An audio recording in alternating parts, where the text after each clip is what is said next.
You're listening to the all-new Grindtime Sports Talk in the Mornings with Baldhead and DB.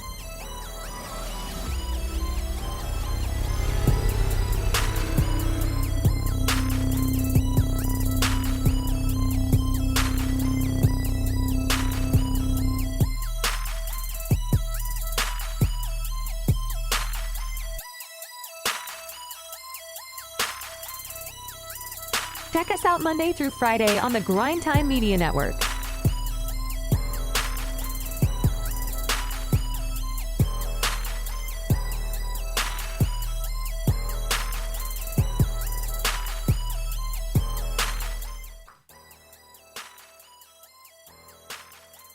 Top of the morning, DB was good with it. What's going on? Because late nights, early morning, man. What's going on with you? Another late night and early morning situation. That's what's going on with me, brother. How was your evening? Man, it was pretty good, man. It was pretty good. I can't complain, man. It was pretty good. What about yours, bro?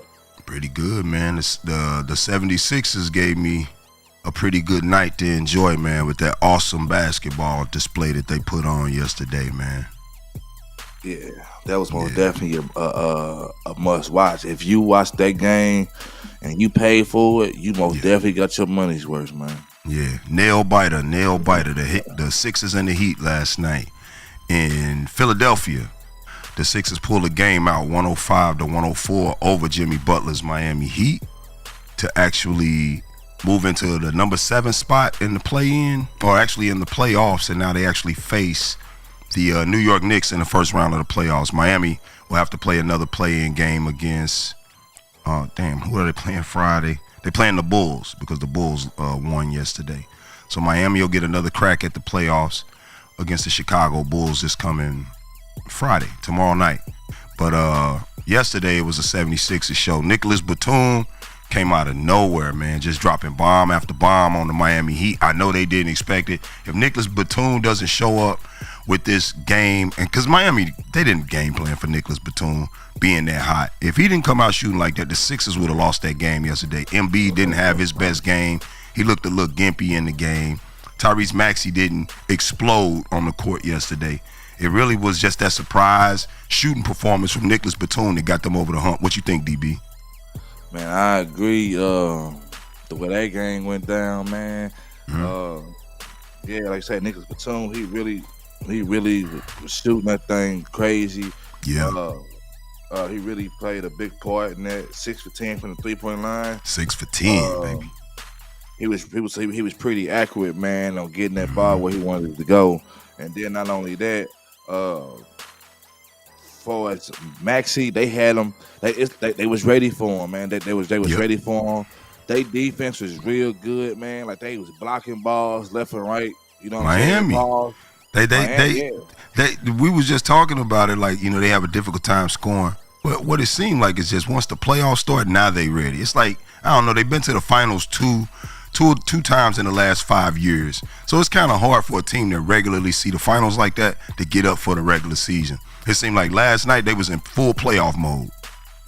They most definitely had some giddy up to them, man, and they was getting up, man. I'm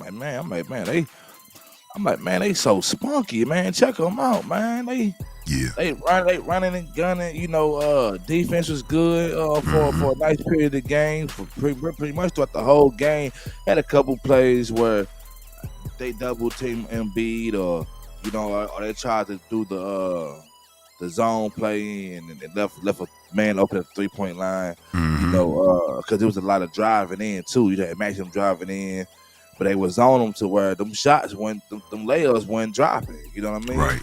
Or somebody was getting blocked. Somebody was they were doing chase downs. So, man, it was a good game. Then, like you say, Embiid, he wasn't on top of his. He wasn't his normal self last night. He looked a little gimpy though. He wasn't. It kind of reminded me of AD in the Lakers game against the Pelicans just now. He was doing kind of the same thing. Wasn't really jumping too much. Just almost just trying to be a decoy. Yeah, I was trying to be a decoy, but he shot 2 for 4 from the 3-point line. If he come out the next game, whoever he played next, he got the New York Knicks. Harkenstein ain't holding that boy down, man. Nah, I was gonna say he too little. I was gonna say he too little, and not only that, don't let him come back, better and fresher than he is now. Because every day you get a chance to heal a little better. I mean, right. You know what I'm saying? Heal a little more and get a little better. So if he can come back, even better than he was, it's gonna be a problem for the next upcoming team. I know New York Knicks is good, but Jalen Brunson good. Jalen Brunson good, but order for the rest of the team, for the Jalen Brunson and the Knicks to come and overcome and conquer the 76ers, they're gonna have to. The whole team gonna have to bring their A game. Yeah, because I guarantee you, the next game that happen with 76ers, they're not gonna play like this. Yeah, but what the Sixers, the problem they're gonna run into with the Knicks though, Jalen Brunson gonna have that ball in his hand. He don't have Julius Randle, and somebody else is out too. I forget who it is, but I know he doesn't have Julius Randle, who would be his second, who would probably be the second leading scorer on that team. But Jalen Brunson, we done seen it, man, without Julius Randle. He putting up 44.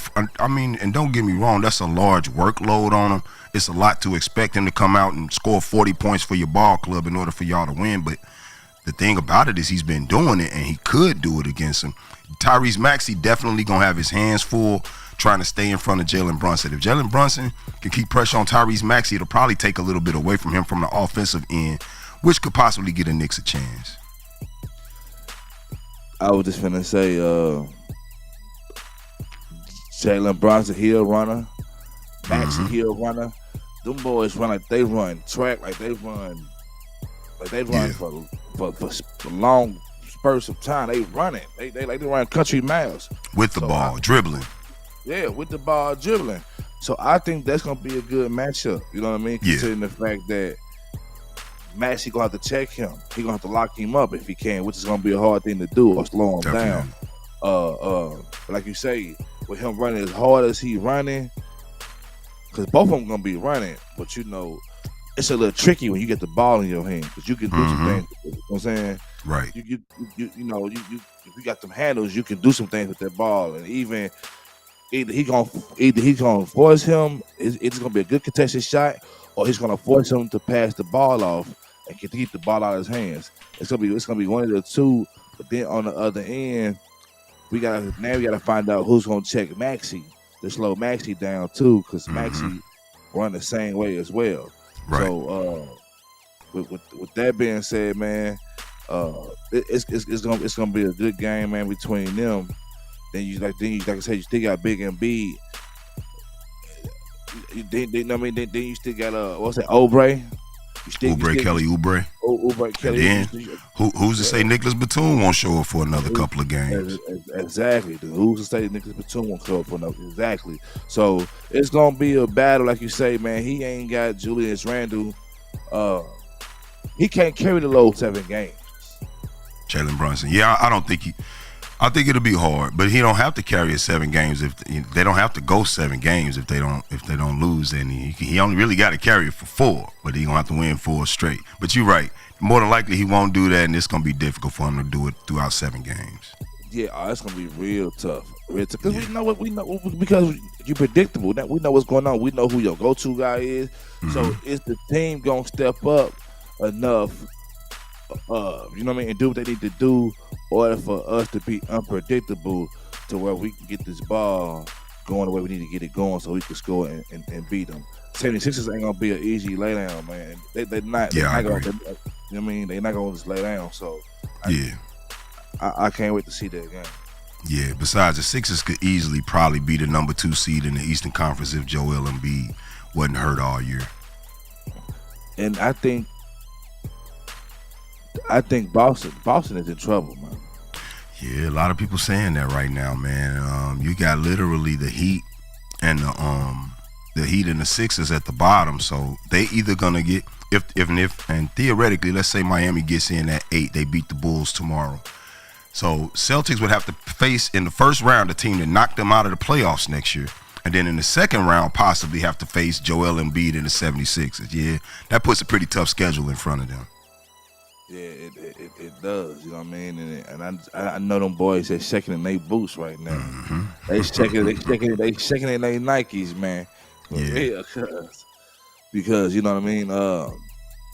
We know the game that Boston brings. You know what I mean? Like we know what they do, but and we know what the 76ers gonna do or whoever, Mm-hmm. even Miami.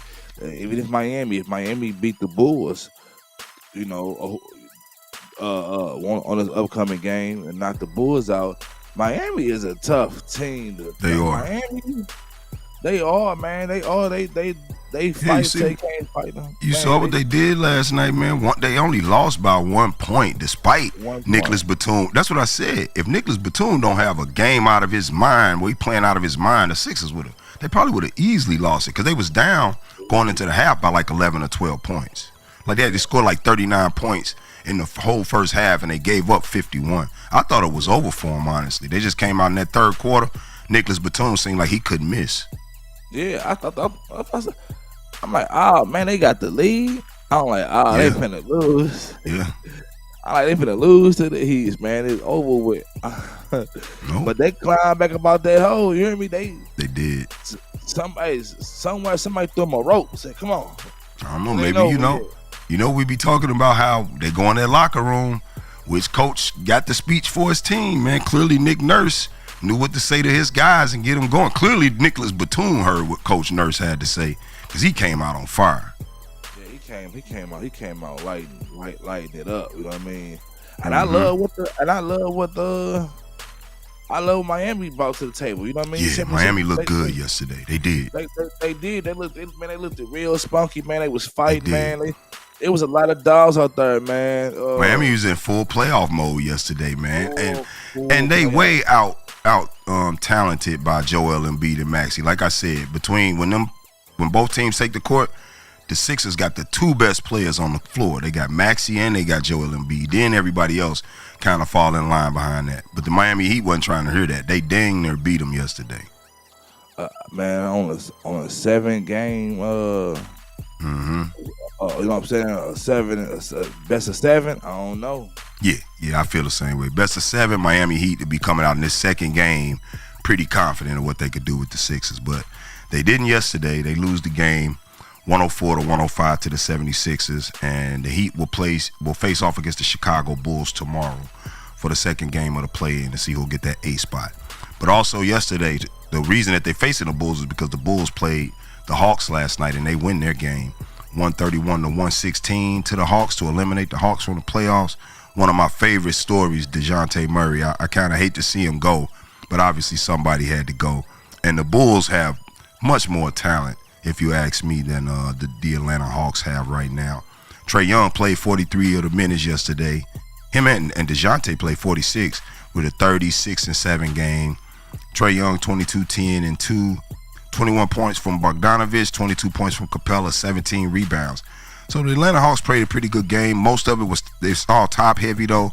It was the starting five that pretty much scored most of the points. They didn't really get much off the bench at all.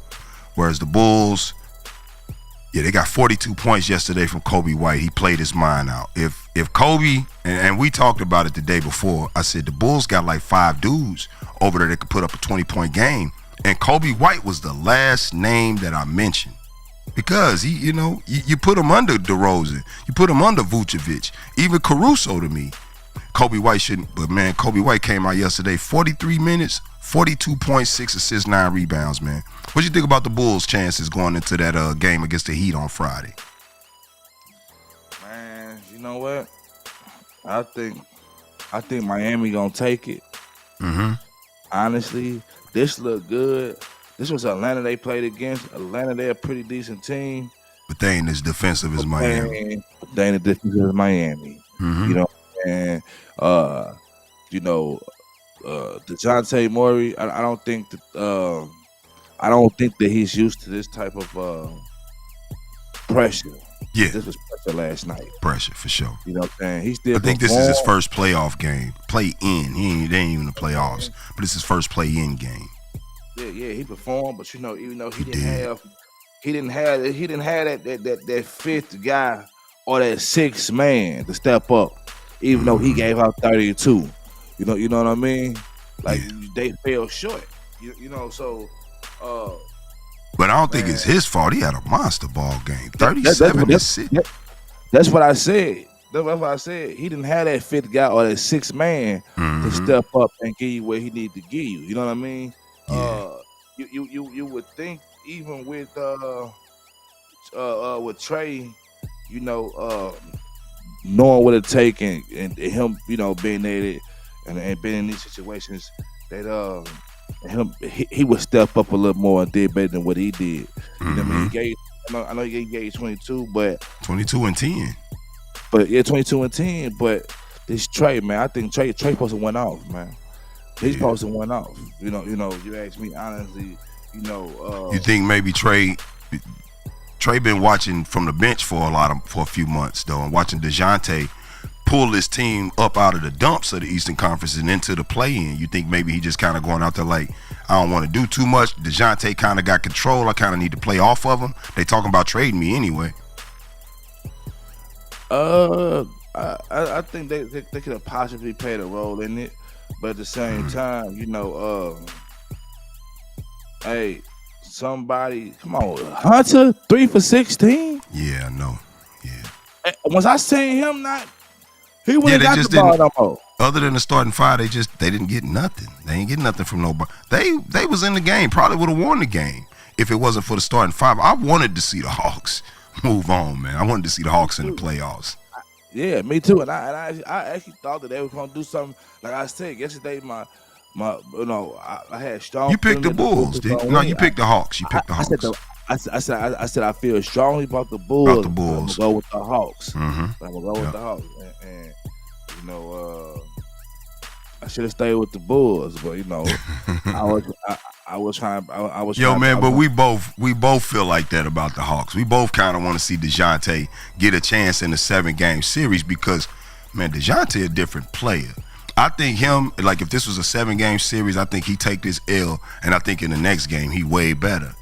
You know what I mean? Because that's just kind of what he's been playing the end of the regular season as if he was in a playoff series, just because it was so desperate for them to keep winning to stay in that 10th spot.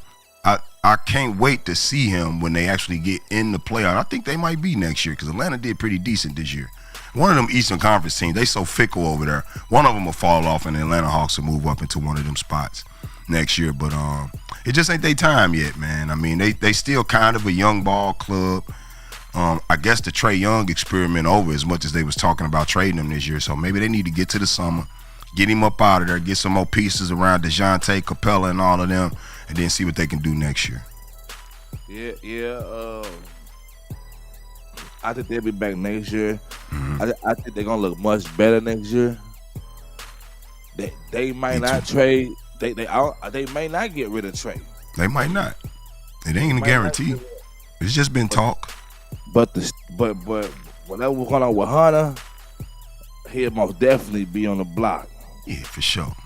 I'm sure they're ready to get rid of him anyway. They didn't have him for years. He ain't panned out to be who they thought that he was going to be when they drafted him.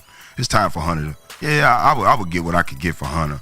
But I don't know, man. I would consider getting what I could get for Trae Young, too. Playing DeJounte and Trae at the same time, it's not ideal. Neither one of them is really a shooting guard. They both need the ball in their hand and should be point guards. And besides, that's just too little of a backcourt for today's NBA. They wouldn't be able to defend anybody, which is the main reason that they got cooked last night by Kobe White and the boys. No defense. Right. Well, I know DeJounte. He a nice little two-way. You know, so. But he's not a true shooting guard though. He gotta have that ball. He gotta put moves. He gotta have that ball. So do you bring Trae off the bench?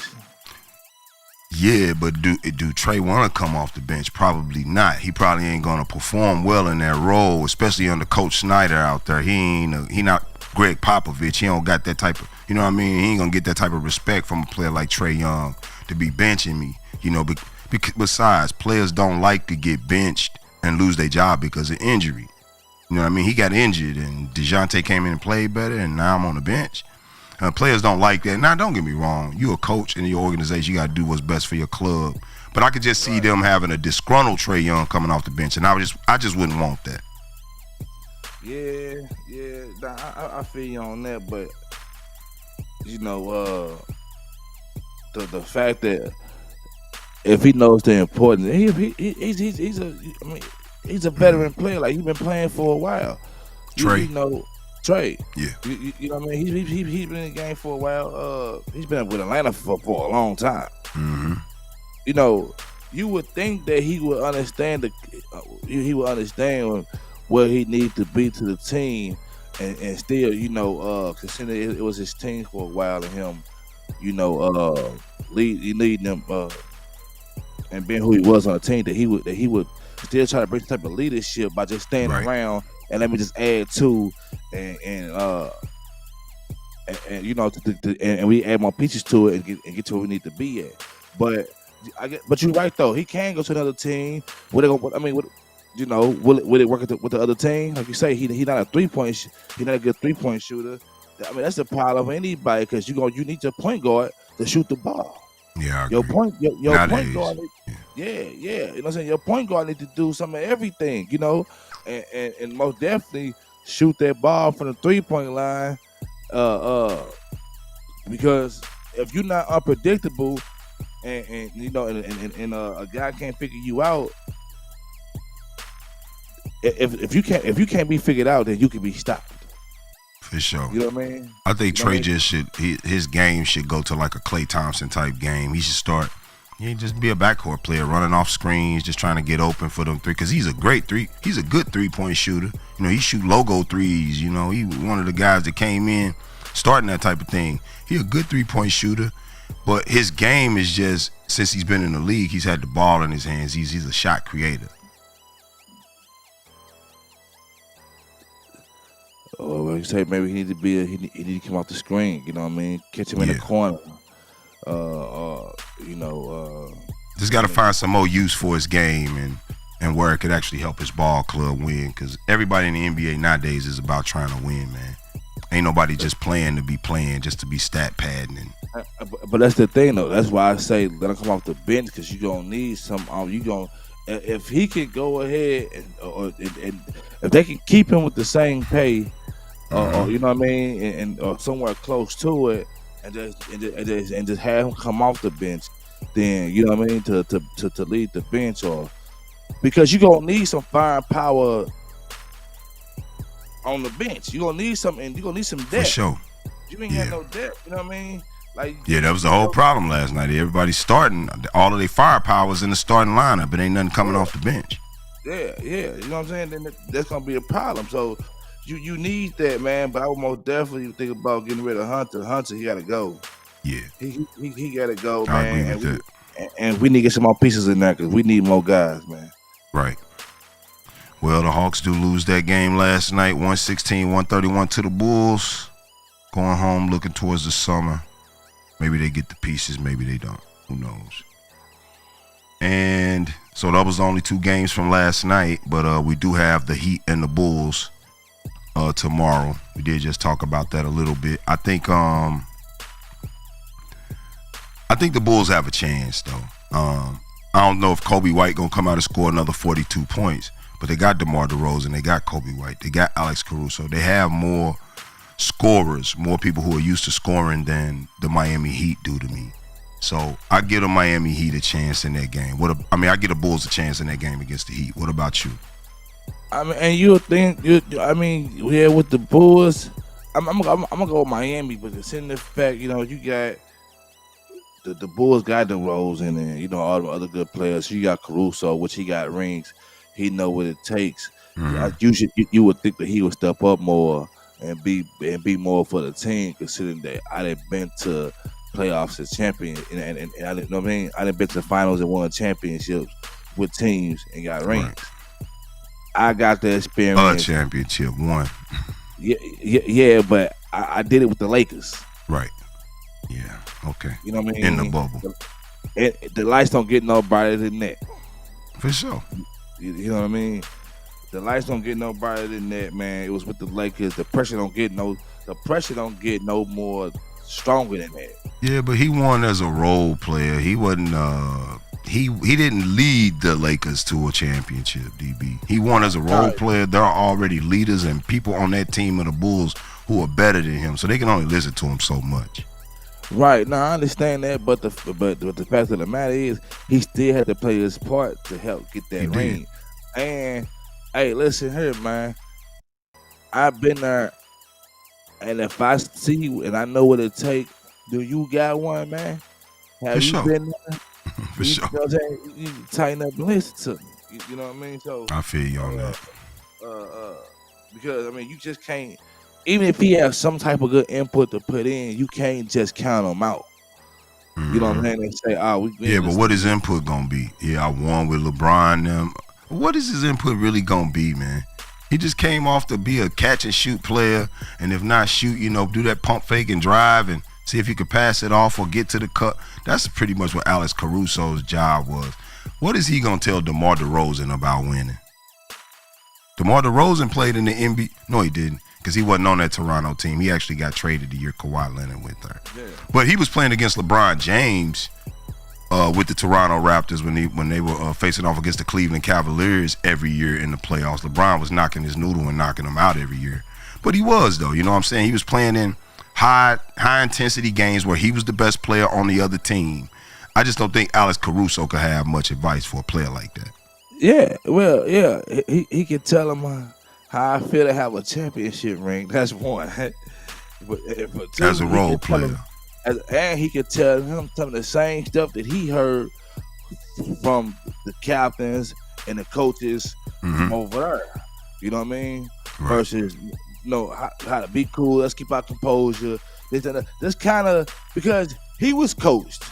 You know what I mean? Sure. Like, he was prep talk and everything else. So he could bring some of that same prep talk, some of that same energy that was brought to him at that time to do what they had to do. Because obviously whatever was said, it had to work. Right. You know what I mean? They got it. You know what I mean? Yeah, they got it. So. Yeah, LeBron coached that team to a chip. LeBron and Vogel. I think LeBron was the head coach. Vogel was like the assistant. But we'll see, man. Bulls and Heat face off tomorrow night in the first of the play-in games. And then also, the second play-in matchup we'll have is the Kings and the Pelicans tomorrow. Now, the Pelicans will be without Zion. He's out for that game with, I forgot what he did. I think maybe he messed up his knee or his lower calf or something like that in the game against the Lakers where he scored on the basket when he hit 40 points, then just checked out of the game, whatever that was about. But yeah, Zion will not be playing tomorrow versus the Sacramento Kings. Should be a cakewalk for the Kings versus the Pelicans. What you think, DB? Man, I think the Pelicans gonna win. I mean, not the Pelicans. I think the Sacramento gonna win, right? Unless Brandon Ingram step up. Nah, Brandon Ingram step up. Without Zion. Step up. And hey, we never know. We never know. And then another thing is, hey, you funny. What? You funny. You funny. Paul Pierce is funny, and that Skip Bayless is funny. Paul Pierce is funny. Because y'all talking, he checked out for whatever reason. Man, that dude was injured, man. He ain't just say, oh, you know what? We got to play Denver Nuggets. Let me go ahead and... He might have. Nah, he ain't did no mess. He might have. Like he ain't did no mess like that, man. He match up better against Chet and the OKC Thunder if they win tomorrow night and get that A spot than he does against the Denver Nuggets and Jokic. Yeah, but I just don't think excuse me. I just don't think that he went up to score the ball, let the ball up, came down, said, "Oh, you know what? I'm tripping." He had to snap back into his body and say, "You know what? I'm tripping." Something happened, man. It was weird. I can't be playing it, but see, it was weird. They was this close to winning the game. Put it this way, he didn't go up and come down and break his ankle. I didn't see his ankle roll. See, I know what excruciating pain is. If he twisted something, tweaked something, pulled something, DB, he not in excruciating pain. Most of us will just go at the end of the game. I'm finna tough it through this. I'm just finna tough this out, and we're gonna see about this after about these next 3 minutes that's left in the game. I'm not finna check out the game and my team is right here. I got a 40 piece. The next player on my team got 12 points. Ain't nobody doing nothing out here but me.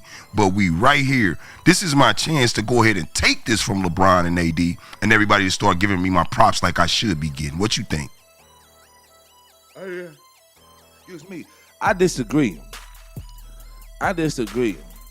I think when you injured like that and you hurt, you don't continue to go and make things worse. Especially if we don't know what's going on, and we just know something that's happened that's irregular, that's abnormal. We don't you keep feel going. that way because it benefited the Lakers. No, I'm saying, listen. You don't drive your car, catch a flat, and drive your rim to the house. You gonna bend your rim. You don't drive your car to the house and bend your rim. It depends on where you at. It depends on the weather conditions. Nah, check this out. That's a good analogy, but check this out. It depends on where you at, and it depends on the weather conditions. This is the play-in. We only one and done. All we got to do is win this, and we're in the playoffs. So basically, my car is on the flat, but it's a blizzard out here. I'm going to go ahead and drive it on home. Forget this rim. I'm not going to be stuck out here in the snow because I ain't going to get another chance. All right, right. But it's a blizzard out here. The blizzard ain't just started. The blizzard been going, so the snow is pretty thick. It's like you got inches on the ground. That's right. And I ain't finna sit here with a flat tire, man. I'm finna go ahead and move through this because we right here at the end. That tire ain't making it through no blizzard. The ice and everything is gonna build up. You don't know until you try it.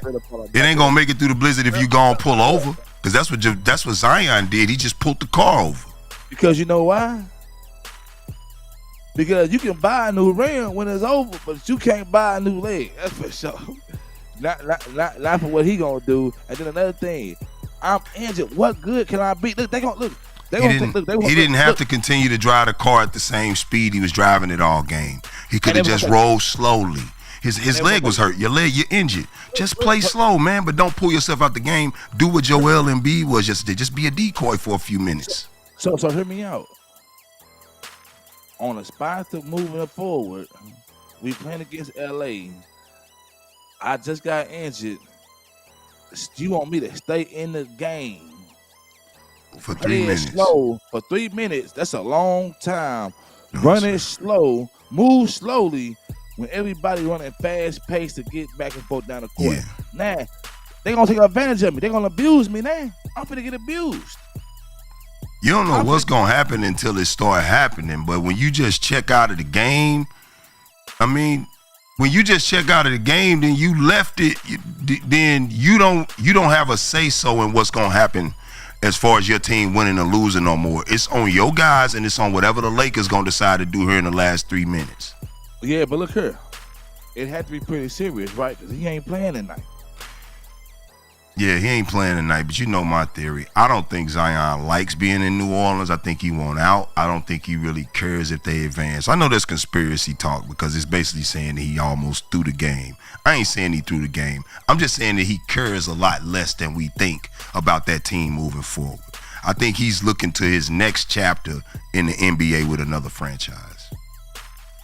Where do you think he can go? I don't know. I don't think it matters, but I think him being the number 1 overall pick, being what he was in college, as coveted as he is, I don't think he's handling being in New Orleans very well. I just think he wants to go to a bigger market. Miami, LA, New York, something like that. Lakers. Like I just said, Miami, LA, New York, something like that. Golden State.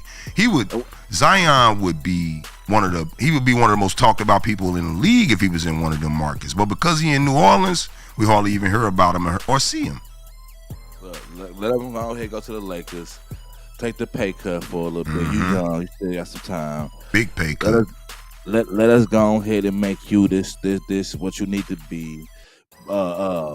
Get you together. You got some leadership over you. You know, you got LeBron who gonna show you the ropes, who gonna get you there, put you under his belt, show you what you should do to your body, get you some of the best help, some of the best training, and go from there. You got the knowledge. You got the knowledge. Knowledge is power. That's the thing right there. So take the pay cut. Come over here with LA. Come over here with us to LA. Don't make no sense, man. That man could go to LA and in a year and a half or something hurt himself to the point that he can't get another big You see it's happening all of the time. These cats that look like they finna get these big crazy contracts, gamble on themselves, something happened, like DeMarcus Cousins, man, that dude, that's some of the most lost money I ever seen in my life, because he easily could have got another $100+ million contract, but then he hurt his he tore his Achilles, and he ain't never been the same since then. You go get your money, man, because you never know what'll happen to your body. You play a physical sport, you could easily be out of the league, man, if you tear something. Well, that's what I'm saying. With LA, he ain't got to play as hard, and that would make LA much more stoppable. Because you don't have to play as hard. You still got LeBron doing what he's doing. You got AD. You still, and whatever other pieces that y'all keep, you know what I mean? Outside to go around there. He ain't got to play as hard. He had to put the Pelicans on his back last night playing against the greatest of all time player. Well, of course he did. And the reason he put the Pelicans on his back is because going into that game, he was 1-7 versus LeBron when he was playing him. I know he did. I know he tired of getting stung by LeBron. So you see the type of pressure that he got going on?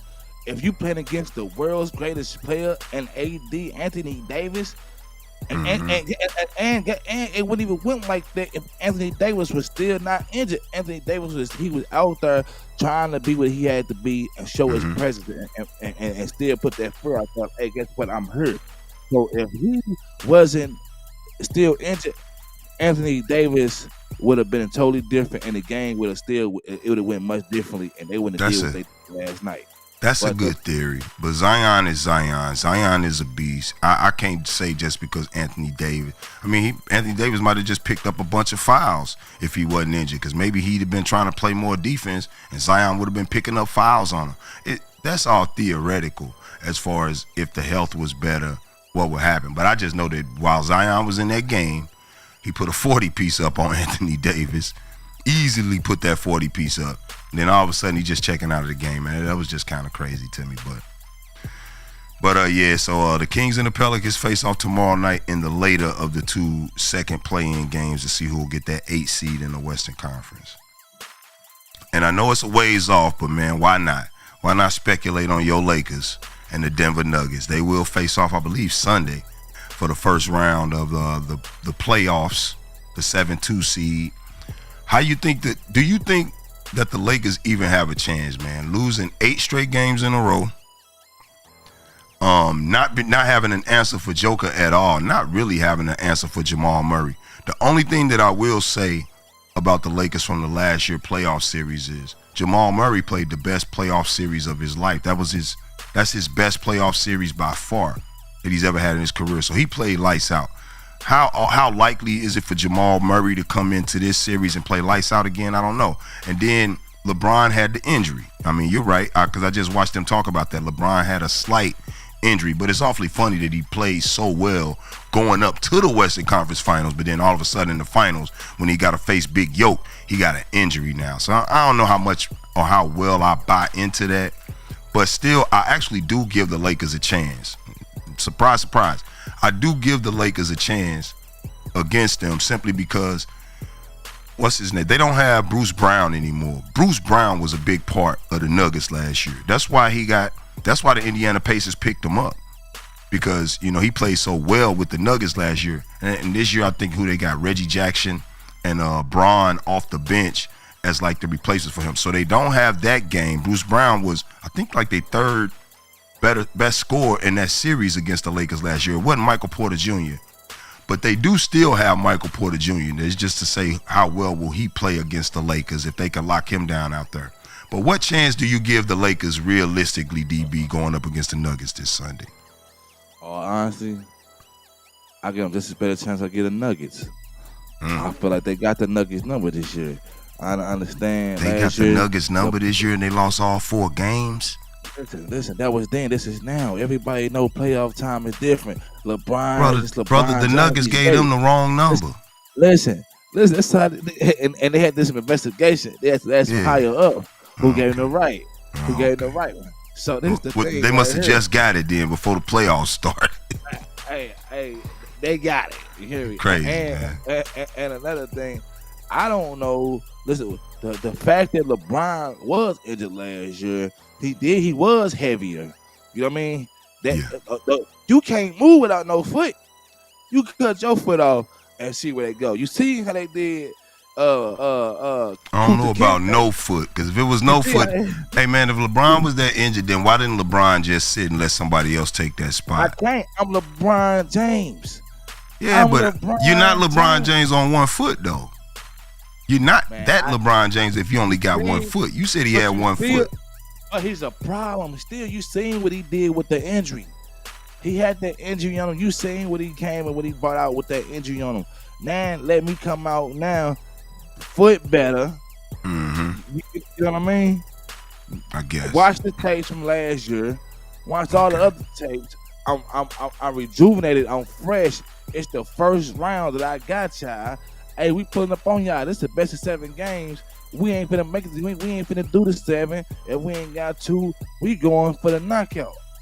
So as long as they come out with that type of energy and they do what they need to do and they protect the perimeter, it's over for the Nuggets. It's over for them. Hey, the Nuggets just as very they just as very scared as the Lakers as you would think the Lakers is scared of them. The Lakers ain't scared of them. Anthony Davis. But I promise you, Denver having nightmare. I promise you, Denver. Anthony Davis don't do nothing but lose to Joker, bro. What are you talking about? He ain't losing this time. It's over. Okay, we'll see. We ain't taking them L's. All right. Well, that's our Lakers Nuggets preview for when that game come on this Sunday or Monday, whichever day it is. And Saturday. Saturday? Oh, they play Saturday. Okay, well, Saturday. Well, we won't be watching that because we will be in attendance for Devin Haney and Ryan Garcia this Saturday. We'll probably be watching it from what we'll be before the fights start. I mean, I guess if it play early enough, but it probably won't because they're playing in Denver.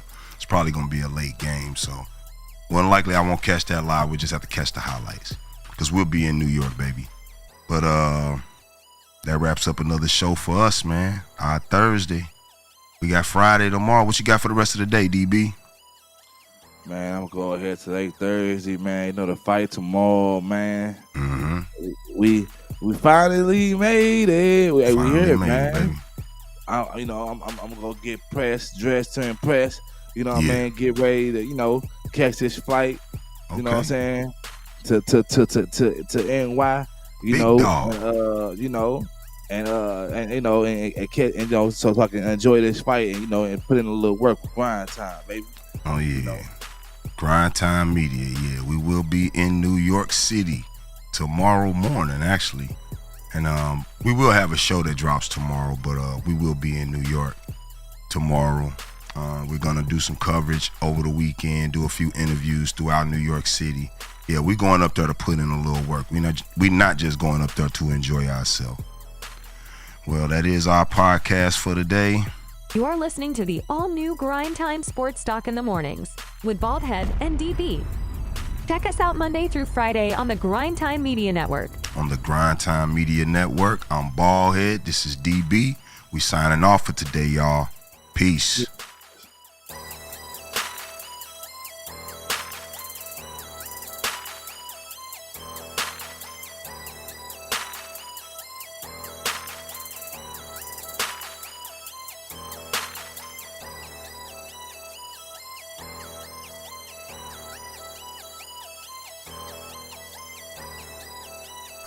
You are listening to the all-new Grindtime Sports Talk in the Mornings with Baldhead and DB. Check us out Monday through Friday on the Grindtime Media Network.